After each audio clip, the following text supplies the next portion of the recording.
बिस्मिल्लाहिर्रहमानिर्रहीम। अस्सलाम वालेकुम माय यूट्यूब फैमिली। आज मैं आप सबके साथ सोयाबीन कीमा और मटर की बहुत ही ज़्यादा मज़ेदार सब्ज़ी की रेसिपी शेयर करने जा रही हूँ। ये इतना ज़्यादा टेस्टी बनता है ना कि जो कोई भी खाएगा वो अपनी उँगलियाँ चाटते रह जाएगा। तो चलिए इसे फटाफट से बनाना स्टार्ट करते हैं। वीडियो थोड़ी सी भी अच्छी लगती है तो प्लीज़ इसे लाइक और शेयर करना ना भूलें। और अगर चैनल पर नए हैं तो चैनल को सब्सक्राइब करके बेल आइकन भी क्लिक कर दें। और अभी रमज़ान भी आने वाला है तो मैं रमज़ान के लिए बहुत ही ज़बरदस्त मज़ेदार सी रेसिपीज़ लेके आने वाली हूँ, तो आप फटाफट से चैनल को सब्सक्राइब कर लें। तो सबसे पहले हम गैस पर रखेंगे पानी। यहाँ पर मैंने ढेर सारा पानी रख दिया है। इसमें हमें सोयाबीन कीमा को बॉयल करना है, तो सबसे पहले इसमें सॉल्ट ऐड करेंगे और इसके बाद हम इसमें सोयाबीन का जो कीमा है, ये देखिए रेडीमेड मार्केट में मिलता है, इसे हम ऐड कर देंगे। अगर आपके पास ये नहीं है तो आप जो सोयाबीन के चंक्स आते हैं, उसे बॉयल करके मिक्सर में हल्का-सा ग्राइंड करके पल्स मोड पे भी यूज़ कर सकते हैं। तो इसे हमें बॉयल करना है जब तक कि जो सोयाबीन का कीमा है वो सॉफ्ट नहीं हो जाता। तो गैस का फ्लेम आप लो पे कर दें जब इसमें इस तरह से बॉयल आ जाए, वरना ये पूरा उबल जाएगा। और इसे हम 10 मिनट के लिए बॉयल कर लेंगे। तो ये देखिए यहाँ पर जो कीमा है बॉयल हो गया है। इसे हम चेक कर लेंगे, फिंगर से आप दबा के इसे प्रेस करके चेक करें ये हुआ है कि नहीं।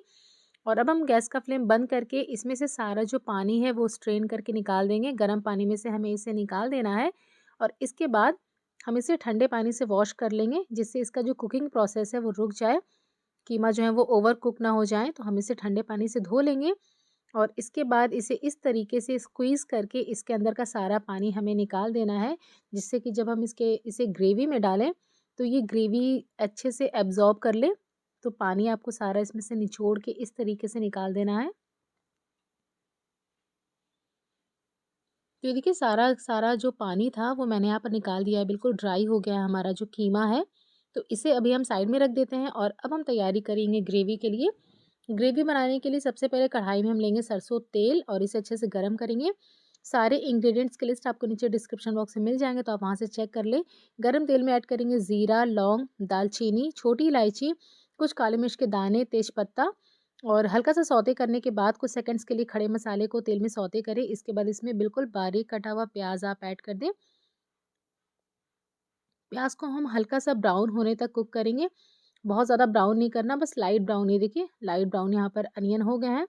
अब हम इसमें ऐड कर देंगे अदरक और लहसुन का पेस्ट। तो मैंने इसमें 1 टेबल स्पून अदरक और लहसुन का पेस्ट जो है वो ऐड कर दिया है। अदरक लहसुन के पेस्ट को हम बिल्कुल लो फ्लेम पर 2 मिनट के लिए भून लेंगे, जिससे कि इसका जो कच्चापन है वो रॉ फ्लेवर है, जो स्मेल है इसकी कच्ची वाली वो चली जाए। तो 2 मिनट के लिए आप अच्छे से मसाले को भूनें, मतलब अदरक लहसुन को। 2 मिनट के बाद इसमें हम सूखे मसाले ऐड करेंगे। लो फ्लेम पर ही आपको सूखे मसाले भी ऐड करने हैं। हल्दी पाउडर, लाल मिर्च पाउडर, धनिया पाउडर, कश्मीरी लाल मिर्च कलर के लिए। थोड़ा-सा इसमें ऐड करेंगे ज़ीरा पाउडर और नमक ऐड कर देंगे हम टेस्ट के अकॉर्डिंग। अच्छे से मिक्स करेंगे और फ़ौरन हम इसमें डाल देंगे मिक्स करके टमाटर, क्योंकि सूखे मसाले बहुत ही जल्दी जल जाते हैं, तो आपको ज़्यादा देर के लिए इसे कुक नहीं करना है। बस मिक्स करते ही आप इसमें टमाटर ऐड कर दें और अब इसे टमाटर के सॉफ्ट होने तक हम पकाएँगे। तो ये देखिए जो टमाटर है बिल्कुल सॉफ्ट हो गया है और बिल्कुल पल्पी हो गया है। इसे मैश कर देंगे स्पून की हेल्प से इस तरीके से। और अब इसकी रिचनेस और बढ़ाने के लिए हम इसमें दही ऐड करेंगे। तो यहाँ पर मैंने ये 3 टेबलस्पून दही लिया है, ये हम इसमें ऐड कर देंगे। इससे इसकी ग्रेवी जो है काफ़ी रिच भी हो जाती है, उसका टेक्सचर भी अच्छा हो जाता है और इसका टेस्ट भी और ज़्यादा एनहांस हो जाता है। तो मिक्स कर लेंगे दही डाल के। गैस का फ्लेम लो पे रखें या फिर बंद कर दें दही डालते टाइम, वरना दही फट जाएगी। फिर से इसे तेल के अलग होने तक हम कवर करके कुक करेंगे। तो ये देखिए यहाँ पर जो पूरा तेल था वो अलग हो गया, मतलब मसाला जो है वो अच्छे से भुन गया है। बिल्कुल लो फ्लेम पर आपको भुनना है। और अब इसमें मटर ऐड करेंगे। तो यहाँ पर मैं फ्रोज़न मटर यूज़ कर रही हूँ। तो आप कोई सा भी मटर यूज़ कर सकते हैं। अगर आप फ्रेश कर रहे हैं तो उसे पहले बॉयल कर लें। बॉयल करने के बाद ही आपको ऐड करना है। मैं फ्रोज़न यूज़ कर रही हूँ तो मैंने इसे लास्ट में ऐड किया है बिल्कुल कीमे के साथ। अगर आप फ्रेश ले रहे हैं, इस टाइम सीज़न में है फ्रेश वाले, तो आप उसे पहले बॉयल कर लें, उसके बाद ऐड करें। दोनों चीज़ों को हम अच्छे से मिक्स करेंगे मसाले के साथ। और मसाले के साथ मिक्स करने के बाद कवर करके हम इसे 5 मिनट के लिए लो फ्लेम पर पकाएँगे, जिससे कि कीमा और मटर जो है वो मसाले के साथ अच्छे से कुक हो जाए, उनमें थोड़े फ्लेवर्स आ जाएँ। तो ये देखिए 5 मिनट के लिए मैंने इसे अच्छे से पकाया है। कीमा मसाले के साथ अच्छे से भुन गया है, तो अब हम इसमें पानी ऐड करेंगे।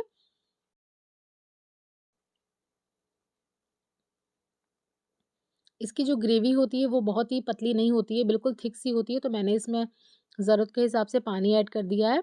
लास्ट में कसूरी मेथी ऐड करेंगे क्रश करके, ड्राई रोस्ट किया हुआ, और ये है कुछ अदरक के जूलियंस और थोड़ा-सा हरी मिर्च ऐड कर देंगे, जिसे मैंने बीच से स्लिट कर लिया है।